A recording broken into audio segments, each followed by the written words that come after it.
Nobody teaches you how to stay. They only teach you how to fall.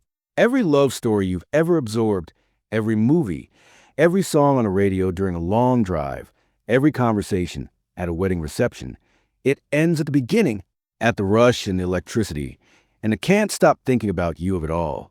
And then it just cuts away, as if what comes after is either too ordinary to narrate or too difficult to explain. So when the electricity naturally changes shape, as it does in every long relationship without exception, most couples have no map for what they're supposed to do next. And here's what the science of long-term partnership has quietly confirmed, in study after study that almost never makes the headlines. The couples who are genuinely happy after 10, 20, 30 years are not the ones who got lucky with compatibility.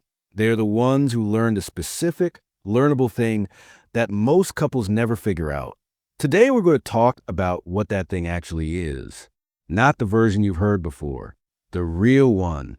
On the surface, lasting couples look like they've simply made it work, adjusted, settled into something comfortable and sustainable. From the outside, it can look almost undramatic, but inside, in the private texture of a relationship that is genuinely deepened over decades, something very different is happening.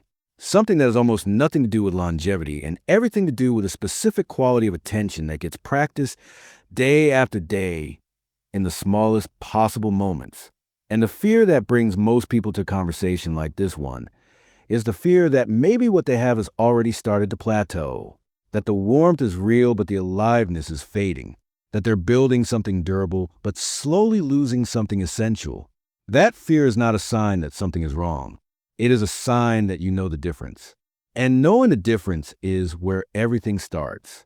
Here's the belief that quietly undermines most long-term relationships and operates almost entirely below conscious awareness.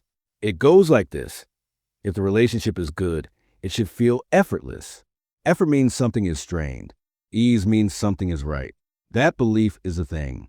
That's what slowly hollows the good ones out. Because the couples who stay genuinely alive to each other for decades are not the ones who stopped having to try. They are the ones who fell in love with the trying, who built a shared understanding, not always spoken aloud, that the relationship is a living thing requiring tending, the same way a garden does, the same way a friendship does, the same way anything worth having does. When couples stop tending, they don't usually notice right away. The warmth is still there. The history is there. The love, genuinely, is still there, but over months and years without intentional investment. Something the quality of daily contact starts to thin. Conversations stay functional. Touch becomes habitual rather than chosen. And the person you know better than anyone on earth starts to feel, in some indefinable way, slightly further than arm's length. Not gone, just less reached for.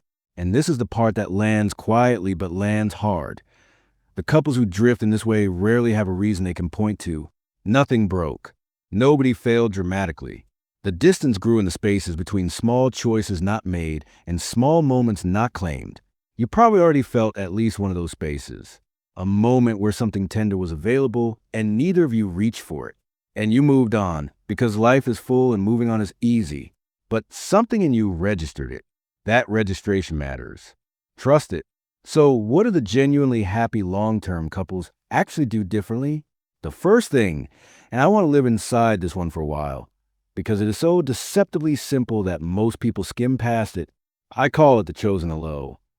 It is the practice of greeting your partner every single time you reunite after any absence, as if that reunion has value, not performance, not theater, just a deliberate, full-body acknowledgement that this person just came back to you. And that matters. This sounds small. It is not small. Research on couples who maintain strong emotional bonds over decades consistently identifies the quality of daily reunions as one of the most reliable predictors of long-term satisfaction.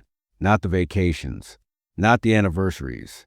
The Tuesday afternoon when one of you walks through the door after work. Picture it. The front door opens. The sound of keys on the counter.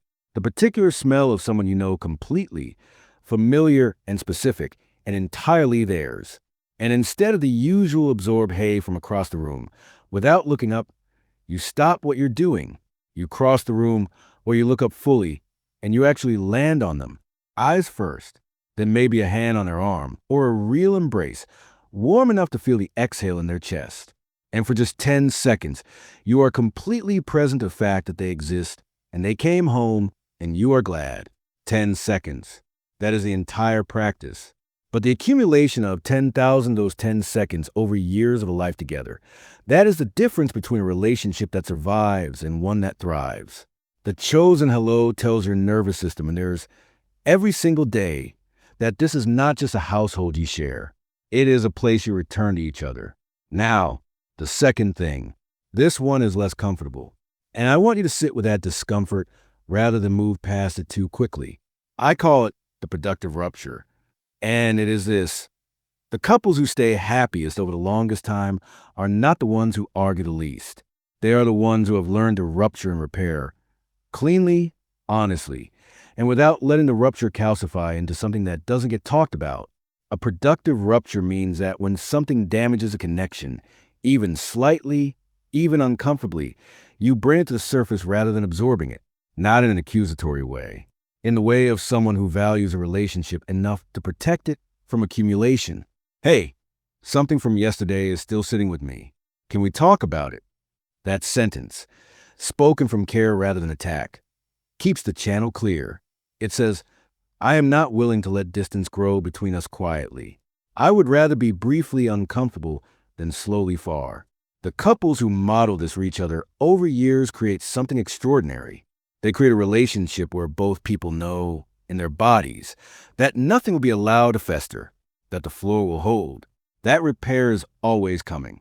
The person who builds these two habits, who chooses a hello and who names a rupture, becomes someone their partner experiences as a constant living choice, not a default, a decision renewed every day. And that is what 20 years of genuine happiness is actually made of. You have always been someone who wanted to build the real thing. That wanting is not naive. It is the most important ingredient.